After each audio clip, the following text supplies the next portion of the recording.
Poker Tonight is here with all the details on the tournament action up and down and off the strip. Today was the last day one of the Bellagio Cup 3 tournament series. It was day 1C, again the last chance for players to enter, and as usual, Christy Arnett was down there to catch the action. Welcome back to the Fontana Lounge for your nightly updates on the Bellagio Cup 3 tournament series.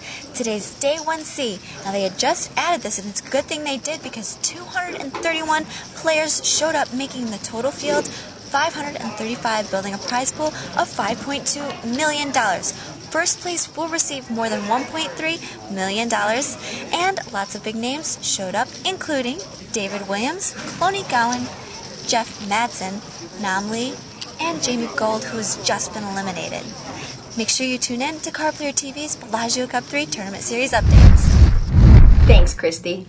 Over at the Rio, the main event field has finally shrunken enough to fit everybody in the same room. They're all in the Amazon room. This morning they started with 797 players. The chip leader as of press time was Kenny Tran, and he was the only person as of yet to cross the million chip mark. Second in chips is Havad Khan. There are two poker pros who have amassed very large chip counts. One of them is Gus Hansen, and the other one is 1996 world champion Huckleberry Seed. They both have over 700,000 chips as of right now, and that makes them doubly dangerous. There are other pros remaining in the main event, and that list includes Carlos Mortensen, Min Lai, Jared Hamby, and Chad Brown. Players who were not so lucky on day 3 were quite numerous. Lee Markholt, Chris Jesus Ferguson, Ted Forrest, and Morgan Machina were not able to get anything going, and they were eliminated. ESPN has already begun airing this year's World Series of Poker. The first episode aired on Tuesday night, and it featured Steve Bilirakis taking down event number 1 of this 38th annual World Series of Poker. Bilirakis became the youngest bracelet winner at 21 years and 11 days. Another player at that final table was Greg FBT Mueller, and we had a chance to speak with him earlier. Speaking of the World Series, I just saw your televised final table for event number 1. Was it weird watching yourself at that final table? No, not really. I mean, I remember the hands and everything, so it was pretty cool. Did you see any hands where you didn't know what they had at the final table, and it was nice to see in the end, like, you know, when what they had? Yeah. No, because there was a couple hands I really wanted to see that they didn't show. I was surprised. I was a little bit disappointed. They only showed like 10, 15 hands for the whole hour, so I didn't get to see as many hands as I wanted to. And both hands that I was curious about, I asked the guy who was afterwards, Mr. Smokey, and he told me, so it was no real shock. Yeah. Well, when I saw the heads-up play, it really seemed like he just got the best cards, and it was hard for you to battle heads-up. Yeah, I mean, they showed, like, I think 3 hands heads up, and I outplayed him in one of them, and in the other one... Oh, and you showed him? The bluff, the yeah. Bluff. Yeah. He had pocket jacks, was that right? Yeah. He actually thought for like 4 minutes, and they showed it, him thinking for 6 seconds and folding. So we played for like almost 3 hours heads up, and they showed, 5 minutes of it, which I guess in an hour show you can't show much more. But, yeah, he played very good. I can't take anything away from him. But I think towards the end, when the blinds got real big, he held over me cards-wise, I think. Well, thank you very much. Hopefully we'll see you at another televised final table. Me too. One tournament that will not be aired by ESPN is the one that directly preceded the main event, event number 54. The Deuce to 7 draw lowball tournament with rebuys was taken down by Erik Seidel. Just this afternoon, I had the chance to catch up with him and talk about bracelet number 8. We are here with Erik Seidel. Now, Erik, you just won number 8. Tell us about winning your 8th bracelet.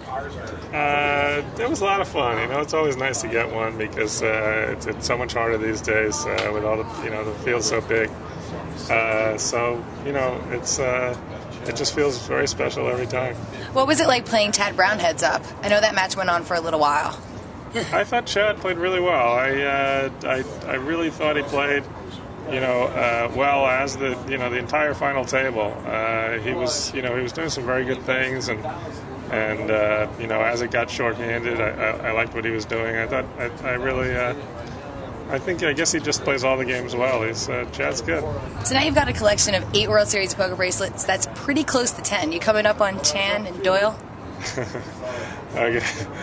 I don't think I can. Even Phil. I mean, you're 3 away from Phil. It's pretty damn close, Erik. Yeah, I don't know that I can sneak up on him. It may take a lot of years, and these guys are playing very well too. I mean, all of them are really playing well, but. I'm happy with my little 8, and I don't know, we'll see about getting to 10. That might take a few years. I mean, you really have to be lucky to, you know. The fields now are so large. Yeah, to get through any of these fields. I mean, you know, I feel like I've been, you know, very fortunate to win at the pace that I have, and you know, you can't. It really, you know, you need really to have the cards fall your way. Well, it's always great to see a professional poker player winning another bracelet. Do you think that a pro might win the main event this year? I think there's a good chance, except that, you know, so far, the entire World Series, it seems like a lot of the great players have gotten knocked out early. So I think that there's always a good chance that a pro will win, but this year may be tougher than other years just because, you know, so many got knocked out the first day. It was really, it was kind of an aberration, I think. It's only a matter of time before Seidel catches up with the others. That's all we have for you tonight. Make sure you tune in tomorrow for another episode. Good night, everybody. Good night.